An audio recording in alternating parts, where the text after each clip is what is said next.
안녕하세요. 저는 정형외과 간호사로 일하고 있는 30대 초반의 여자입니다.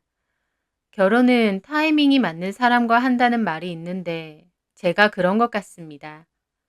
6년의 연애를 한 남자와 결혼 문제로 쫑이 났는데 그 후 10개월 정도 만난 남자와 결혼을 하게 됐거든요. 전 남친과 6년이라는 짧지 않은 시간을 만나오면서 당연히 결혼을 할 거라고 생각했어요. 그런데 전 남친은 아니었던 것 같더라고요. 자기는 이제 권태기가 온 것 같다며 저와 결혼은 안 될 것 같다고 했습니다. 정말 힘들고 정말 비참했어요. 연애는 해도 결혼은 안 하겠다는 건지, 내가 뭐가 그렇게 마음에 안 든다는 건지 슬프고 힘들었는데 참 어이가 없게도 그 남자 저와 헤어지고 몇 달 되지도 않아서 다른 여자와 결혼하더라고요. 그것도 혼전 임신으로. 결국 양다리였던 겁니다. 저 말고 다른 여자는 임신을 한 거고 그 여자를 선택한 거죠.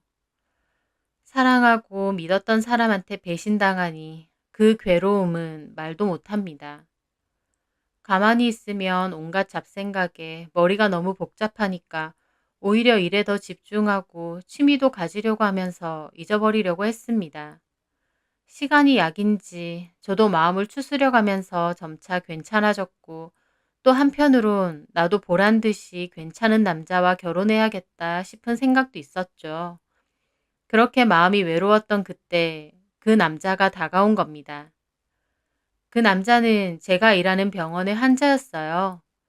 발목 수술 후 회복 중인 입원 환자였는데 제가 담당이어서 상태를 체크하기 위해 종종 얼굴을 봤었죠. 처음엔 당연히 그냥 환자일 뿐 아무 생각이 없었습니다.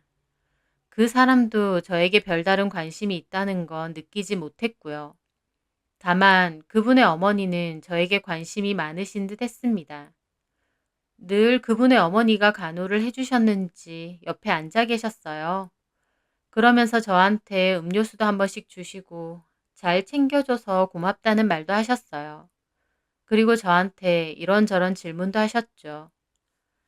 인상이 참 좋네, 간호사 아가씨가. 감사합니다. 나이가 어떻게 돼? 어휴, 이런 거 묻는 건 요즘 실례인가? 아니에요. 저 31예요. 그렇구나. 보기에 아가씨처럼 보이는데 혹시 결혼도 했나 몰라? 일이 바빠서 결혼은 못했네요. 저는 그냥 웃으면서 대답을 했죠. 이 일을 하다 보면 어르신분들은 이런저런 질문을 많이 하시거든요. 처음에야 저런 개인적인 질문을 왜 하실까 불편하기도 해서 어떻게 대꾸해야 할지 몰랐는데 이제는 다 자식 같고 손녀 같아서 그러신가 보다 여기면서 그냥 웃으면서 잘 대답해 드립니다. 어려운 일도 아니고요. 여느 어르신분들처럼 그냥 사사로운 관심 정도라고 생각했습니다. 그런데 얼마 뒤였어요. 꽃바구니 하나가 퀵으로 왔더라고요. 제 앞으로요. 옆에 쌤들은 누구냐며 남자친구랑 헤어지지 않았냐고 그러시는데 저는 아무리 생각해도 누가 이런 걸 보냈는지 짐작조차 가지 않더라고요. 잘못 왔나 하면서 보니 꽃바구니 안에는 제 이름이 적힌 카드도 있었습니다. 늘 친절하게 대해주셔서 고마워요. 꽃처럼 예쁘신 희영님, 지웅. 저는 깜짝 놀랐어요. 지웅이라는 이름은 어머님이랑 늘 같이 있던 그 환자분 이름이었거든요.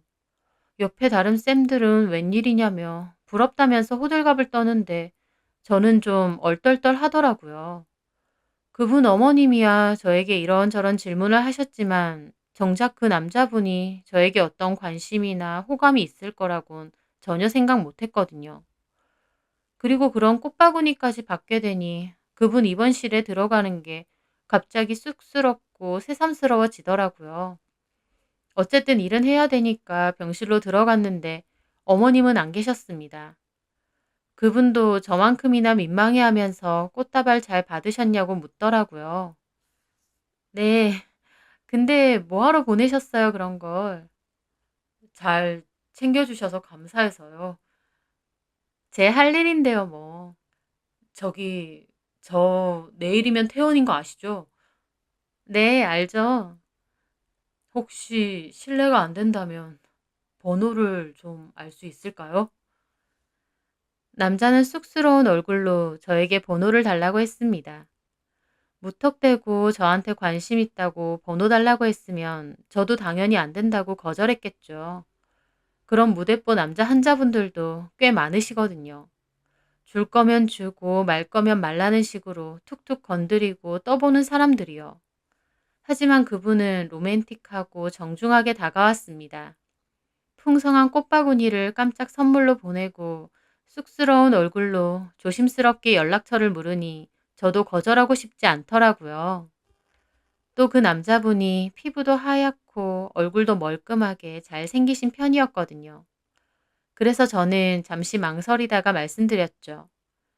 사실 근무 중에 이렇게 하면 안 되긴 하거든요. 알죠. 저는 조심스럽게 그분의 핸드폰에 제 번호를 찍어드렸습니다. 오랜만에 가슴이 쿵쾅대는 기분이 나쁘지 않더라고요. 전 남친과의 오랜 연애를 했을 때 편안함과 안정감은 좋았지만 가슴 두근대는 설렘은 진작에 사라진 지 오래였는데 오랜만에 느끼는 기분이었습니다. 그분은 다음날 퇴원을 하셨고 저에게 연락드리겠다고 말을 하더군요. 그리고 정말 연락이 와서는 자기가 이제 다리도 괜찮은데 시간 괜찮을 때 식사하자고 하더라고요. 저도 한번 만나보자 싶어 휴무날을 알려줬어요. 그리고 만나게 되었는데 저녁도 먹고 맥주도 한잔하게 됐죠. 술도 한잔 했겠다. 저도 궁금한 걸 물어보았습니다. 내 어떤 면이 관심이 생겨서 그랬느냐고요. 그 남자는 그냥 운명처럼 끌렸다고 답하더라고요. 첫눈에 반한 것 같다면서요. 첫눈에 반했다라는 말은 살면서 처음 들어봤습니다. 그 말 왠지 기분이 좋더라고요. 그렇게 첫 만남 이후 저희는 종종 만나게 되었고 사귀게 되었습니다. 결혼 전만 해도 그 남자 정말 괜찮았죠. 사람 자체가 좋은 사람 같고 착했거든요. 아기나 강아지를 특히나 좋아했고 자기가 어떤 장애물이 있어도 늘 저를 지켜줄 거란 말도 잘했습니다. 그때 제 마음은 6년 사귄 남자친구가 양다리를 걸치며 다른 여자랑 결혼해버리고 마음이 텅 빈 것처럼 헛헛했는데 그 남자가 마치 저를 구원해주러 온 백마탄 왕자처럼 느껴졌습니다. 시기가 그렇다 보니 저도 눈에 콩깍지가 제대로 낀 거죠. 왜냐면 그 남자 조건으로만 보면 전혀 괜찮을 게 없었거든요. 홀어머니에 30 중반이 다 되도록 모아놓은 돈도 거의 없고 회사도 일반 중소기업이라 월급도 그렇게 많지 않았죠. 그런데 결혼을 하게 된다면 어머니에게 생활비는 드려야 되는 상황이었어요. 나이가 있는데 돈은 왜 안 모았냐고 물어보니 지금 직장 다닌 지 그렇게 오래되지 않았고 심지어 첫 직장이라네요. 그전에는 아르바이트를 계속했다고 하고요. 객관적으로 보면 결혼할 만한 남자는 아니었습니다. 하지만 그때 저는 꽤 그 남자에게 눈이 멀어 있었어요. 저희 집이 상대적으로 여유가 있고 또 저도 버는 돈이 있으니 금전적인 문제는 우리 사이에 전혀 방해가 되지 않는다고 생각했습니다. 변하지 않고 사랑하는 마음이 제일 중요하지 조건이나 돈은 그렇게 중요한 게 아니라고 여기면서요. 지금 생각해보면 그 남자는 가진 게 전혀 없는데 저한테 참 적극적으로 결혼하자고 했네요. 어쨌든 결혼 이야기가 오가면서 본격적으로 결혼 준비를 하게 되었습니다. 남친이 가진 돈이 거의 없다 보니 제 쪽에서 결혼 비용을 전적으로 부담해야 했는데 집 때문에 처음엔 대출을 받으려고 했어요. 그런데 저희 엄마가 세내주고 있던 작은 평수의 아파트가 하나 있어서 거기서 저희 보고 사는 게 어떻냐고 하시더라고요. 저는 너무 좋다고 하고 안에 들어가는 살림살이나 결혼 비용 같은 건 제가 모아둔 돈으로 마련했습니다. 한마디로 남친은 빈손으로 저와 결혼한 거나 다름이 없었죠. 하지만 제가 그런 걸로 남친에게 눈치를 주거나 생색을 낸 적은 없습니다. 그저 좀 더 있는 사람이 내는 게 당연하다 생각할 뿐이었죠. 상견례 때 어머님 하시는 말씀이 자기네 집에서 보탬이 못 돼서 미안하다며 어차피 예물도 못 해주니 예단 같은 건 하지 말라고 하시더라고요. 그때 어머님이 정말로 미안해 하시는 게 느껴져서 그게 진심인 줄 알았습니다. 그리고 그렇게 말하시는 것 자체가 경우가 바르신 분이라고도 생각했죠. 결혼하고 보니 저의 철저한 착각이었지만요. 남친은 결혼 준비에 관한 건 다 저 좋을 대로 하라고 했어요. 그때는 다 저를 위한다고 마냥 좋게 생각했는데 지금 생각해보면 하나부터 열까지 다 제 돈으로 하는 건데 당연한 거였습니다. 결정도 제가, 돈도 제가 하는 거고 남친은 몸만 달랑 오는 거였으니까요. 그때 저는 사랑에 빠져 멍청할 정도로 순진했나 봅니다. 이상하다는 거 하나 못 느끼고 마냥 행복하게만 결혼 준비를 했고 결국 결혼식도 올렸으니까요. 신혼여행을 갔다 온 후 시댁에 갔었는데요. 남편이 담배 핀다고 잠시 자리를 피했거든요. 그런데 그 전까진 살갑게 대해주시던 어머님이 남편이 나가는 것을 보자 갑자기 정색을 하시며 제 손을 꽉 잡더라고요. 세아가, 너네 남편 진짜 착한 사람이야. 예, 알죠. 너 결혼 잘한 거야. 어디 가서 저런 사람 못 만난다. 행복한 줄 알아야 돼. 예, 좋아요. 행복하고. 내가 키웠어. 남편도 없이. 여자 혼자 몸으로 자식 키우면서 사는 게 보통 일인 줄 아니? 근데도 내가 저렇게 반듯하고 멋지게 키웠다. 그렇게 키워서 네 남편 하라고 준 거야. 저는 그 말을 듣는데 기분이 점점 이상해지더라고요. 제 손을 점점 꽉 쥐시기도 했고요. 아들 줬다고 생색 내시는 건지 그만큼 남편한테 잘하라는 건지 의도를 모르겠더라고요. 그리고 어머님이 갑자기 그러시는 게 좀 무섭기도 했는데 한편으론 아들이 결혼하고 서운해서 그러신가 보다 좋게 생각하려고 했습니다. 그래서 저도 웃으며 그랬죠. 제가 잘할게요, 어머님. 아들 잘 키워주셔서 감사합니다. 그랬더니 어머님이 또 그럼 그래야지. 당연히 그렇게 말해야지. 너도 내 가족이야 이제. 우리 아들 정말 착하고 나한테도 잘해. 그런 만큼 너도 나한테 잘할 거지? 저는 어색하게 웃으며 네 대답을 했습니다. 그리고 남편이 들어오자 어머님은 손을 떼셨어요. 그렇게 집으로 오는데 계속 어머님의 말과 행동이 생각났습니다. 짧은 시간이었지만 어머님이 좀 무섭게 느껴졌거든요. 표정 변하는 것도 그렇고 자꾸 자기 아들 잘 키웠으니 잘하라고 압박하는 것도 그렇고 그래서 차 안에서 남편에게 장난처럼 말했습니다. 어머님이 아들 장가 가서 많이 서운하신가 봐. 아까 자기 밖에 나갔을 때 어머님이 나한테 결혼 잘한 거라고 말하면서 앞으로 잘하라고 그러시더라고 몇 번이나. 나한테 아들 뺏긴 기분이라도 드신 걸까? 그런데 제 말에 남편은 생각지도 못한 반응을 보였습니다. 갑자기 정색을 하더니 뺏긴 거 아니라고. 자기도 잘하겠다고 말씀드리지. 저는 남편도 제 말에 웃고 넘어갈 줄 알았는데 갑자기 그렇게 말하길래 움찔했습니다. 내가 실수한 건가 싶기도 하고요. 그래서 허둥지둥 변명하듯이 말했죠. 말씀드렸어, 그렇게. 엄마 입장에선 당연히 서운하실 수 있어. 그러면 자기가 아니에요. 여전히 어머님 아들이고 저도 그만큼 잘할 거예요 하면서 다독여야지. 엄마 고생하면서 나 키워주신 거 맞고 그래서 자기하고 이렇게 결혼까지 한 거잖아. 자기도 우리 엄마한테 고맙게 생각해야 돼. 듣다 보니 좀 어이가 없더라고요. 제가 고마울 것까지 있나요? 어머님이 자기 자식 키우는 건 당연한 건데요. 그래서 제가 그냥 적당히 웃으면서 말했습니다. 뭘 그렇게까지 비장해. 근데 남편은 도리어 큰 소리로 그렇게 해야지. 그게 맞는 거고. 나랑 결혼했으면 그렇게 하는 게 맞아. 나는 하나밖에 없는 엄마 아들 맞고 엄마 덕에 엇나가지 않고 잘 큰 거야. 그리고 이렇게 우리가 만난 것도 다 엄마 덕이니까 자기도 엄마한테 잘해야 된다고. 저는 생각보다 더 광분해서 말하는 남편이 좀 황당했습니다. 그전까진 그런 모습은 보지 못했었거든요.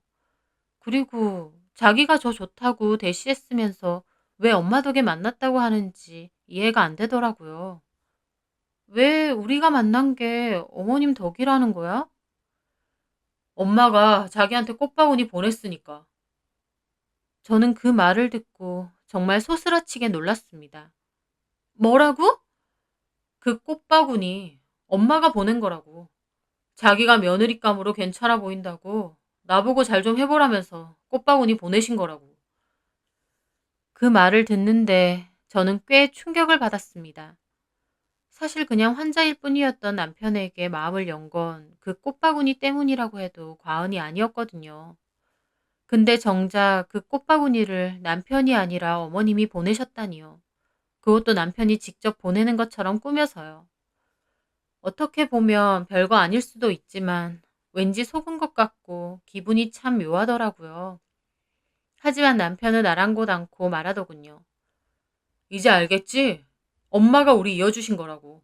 어쨌든 우리가 서로 잘 맞아서 결혼까지 했고 좋잖아, 행복하고. 내가 사귀면서 속 썩인 적도 없고.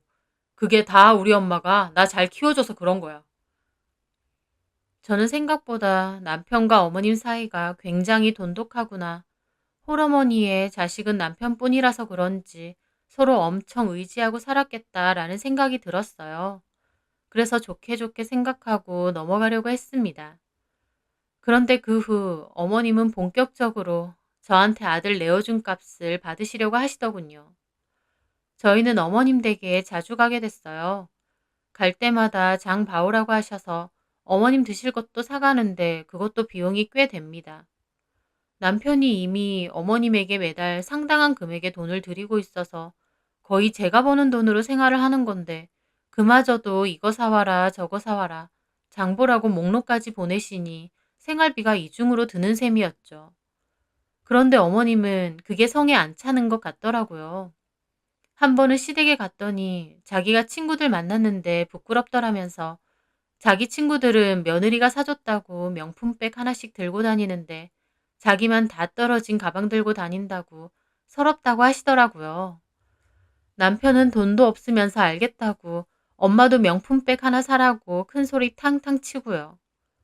제가 앞에서는 말 못하고 뒤에서 우리가 돈이 어딨냐고 그랬는데 남편 하는 소리가 할부로 하면 된답니다. 참 어이가 없더라고요. 결국 그 할부 제가 갚아야 되는 거잖아요. 어쨌든 남편이 뱉어놓은 말이 있으니 어머님을 모시고 백화점에 갔고 어머님은 아들이랑 팔짱 끼고 신나게 돌아다니시다 가방 하나를 샀습니다. 너무 비싸 6개월 할부로 샀어요. 저도 없는 명품 가방 어머님 사드리려고 할부로 끊었네요.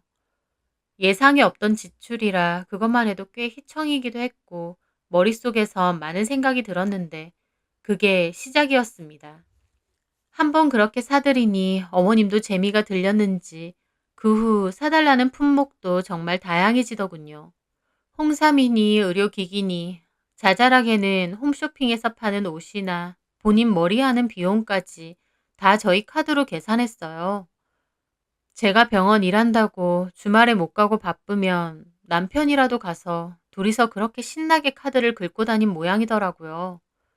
그저 며느리 하나 들어왔을 뿐인데 이렇게까지 씀씀이가 달라지시는 게 신기할 따름이었습니다.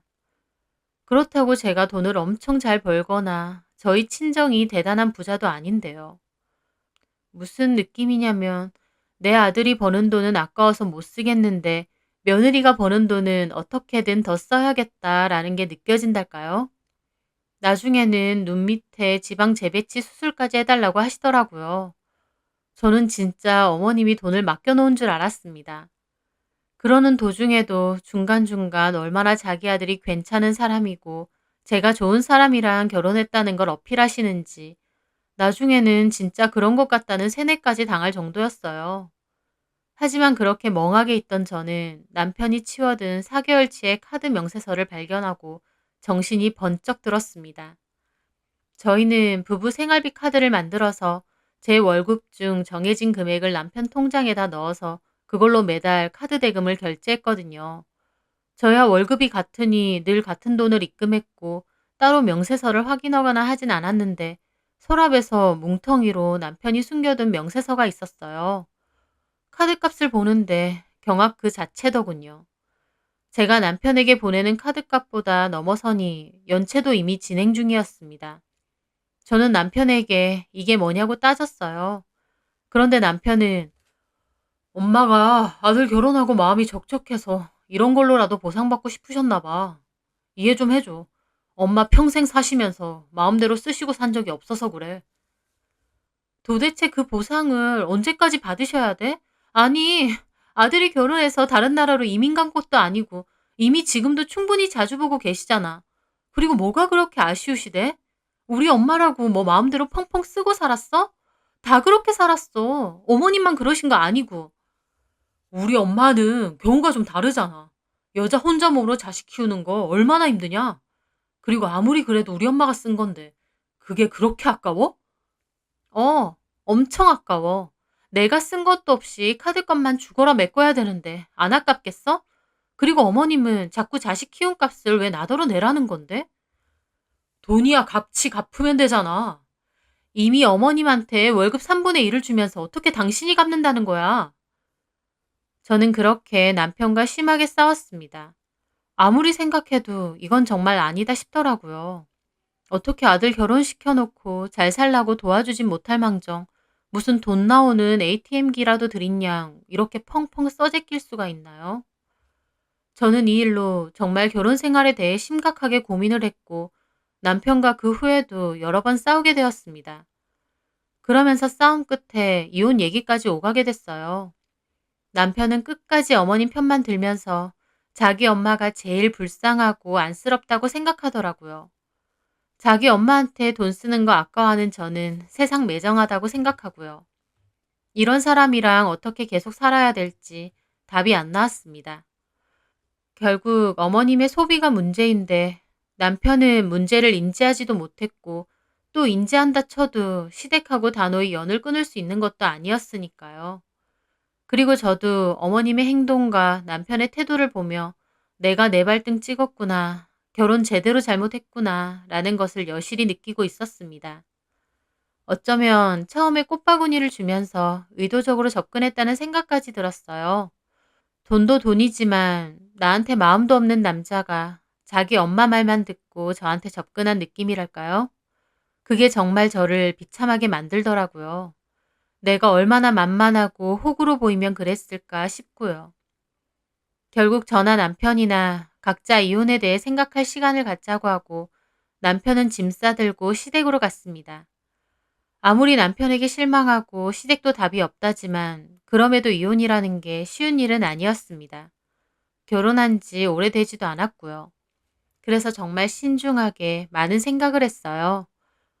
연애 때는 마냥 좋기만 한 남편이었는데 이제 와서 보니 완전 자기 엄마밖에 모르는 마마보이였습니다. 게다가 아들 결혼했다고 며느리를 아주 탈탈 털어먹으려는 어머님의 심보를 제가 고칠 수 있을 것 같지도 않았습니다. 고치려는 노력을 하고 싶지도 않고요. 결국 더 시간 끌지 말고 아니다 싶을 때 빨리 정리하는 게 맞겠다라는 결론을 내렸어요. 그렇게 마음 정리를 하고 친정에도 이 사실을 다 알렸습니다. 그 후 남편과 이혼 결정에 관한 대화를 하기로 하고 만났거든요. 남편은 꽤나 헬스케진 모습으로 찾아왔더라고요. 전에 흥분해서 싸우던 모습과는 달리 남편도 꽤 차분해진 모습이었고 자기도 스스로를 많이 돌아봤다고 했습니다. 그러면서 술 한잔하며 이런저런 얘기를 했죠. 남편은 직장 다니기 전 아르바이트를 할 때 수입이 나쁘진 않았대요. 그런데 그 모든 수입은 전부 다 어머님께 드렸다고 했습니다. 사실 남편도 커오면서 어머님께 끊임없이 내가 널 이렇게 힘들게 키웠다. 네가 진짜 나한테 잘해야 된다. 효도해야 된다. 라는 말을 귀에 인이 박히도록 듣고 자랐다고 하더라고요. 그렇다 보니 남편은 우리 엄마가 나를 힘들게 키워주신 만큼 나도 보답해야 되고 효도해야 된다. 엄마를 배신해선 안 된다라는 생각이 뿌리 깊게 박혔대요. 그래서 아르바이트를 해서 받는 돈도 몽땅 어머님 드린 거고 그런 게 이상하다고 생각조차 못했답니다. 저랑 결혼을 했으니 당연히 며느리인 저도 자기 엄마한테 잘해야 된다고 생각한 거래요. 하지만 저랑 이렇게 싸우고 자기도 많이 생각해 봤다고 했습니다.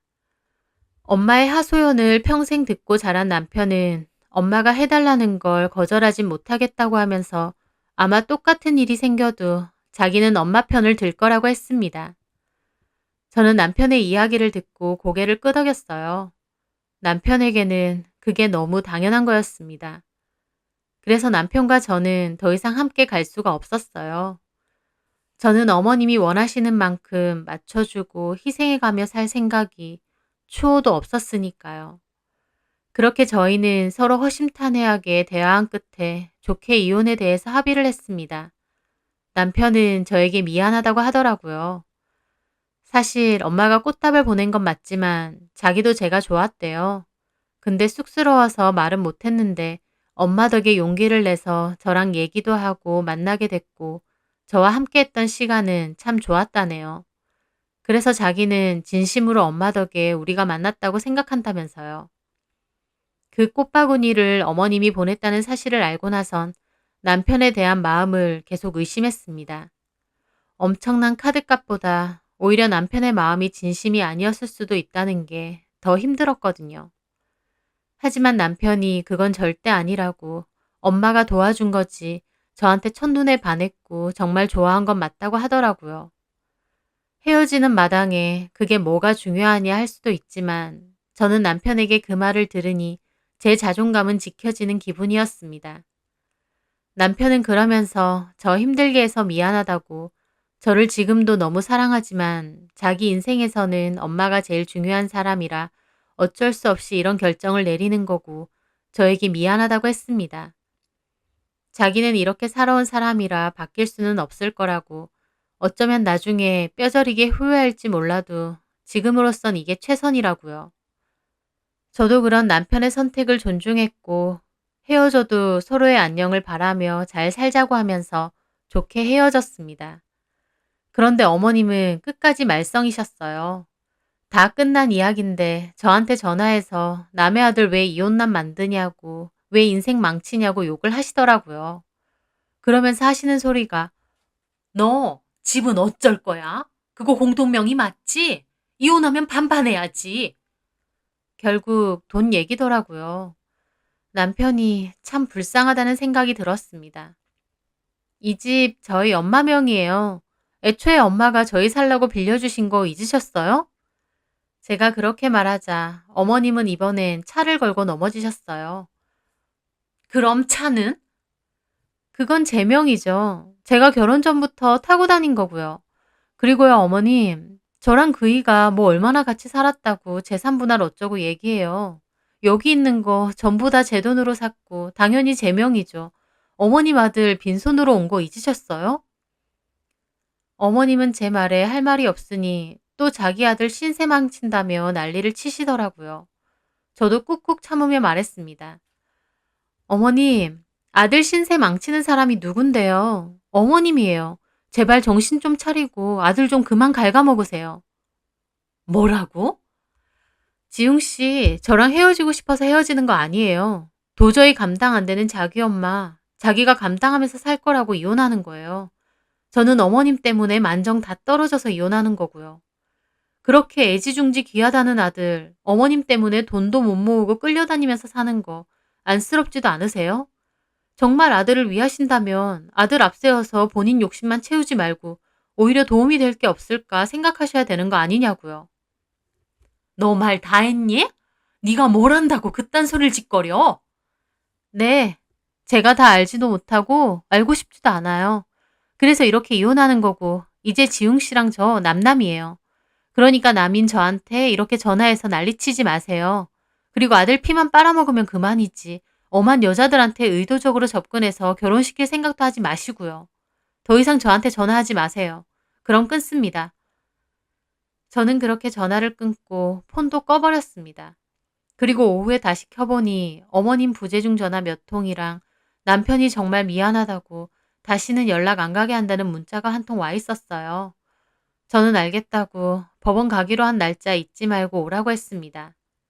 그 후 어머님은 정말 저에게 다시는 연락하지 않았어요. 그리고 저와 남편은 법원에서 만나 짧은 결혼 생활을 끝으로 헤어지게 됐습니다. 한때 운명이라고 믿었던 남자. 하지만 알고 보니 저를 ATM기 취급하던 그의 어머님 계획이었죠. 자기 아들 대신 돈 벌어오는 며느리를 구하고 싶었던 그 징그러운 계획이요. 이혼한 자체는 가슴 아프지만 하루라도 빨리 그런 집구석에서 발을 뺀 건 다행이라고 생각합니다. 밑 빠진 독에 물 붓기처럼 어머님 뒤치다꺼리하며 살 순 없으니까요. 저는 앞으로는 남자 없이 그냥 제 일이나 열심히 하며 살려고 합니다. 남자는 배신해도 돈은 배신하지 않더라고요. 앞으로는 허무맹랑하게 백마탄 왕자나 운명 따위 믿지 않고 제 스스로만 믿으며 씩씩하게 살아가려 합니다. 제 사연 들어주셔서 감사합니다.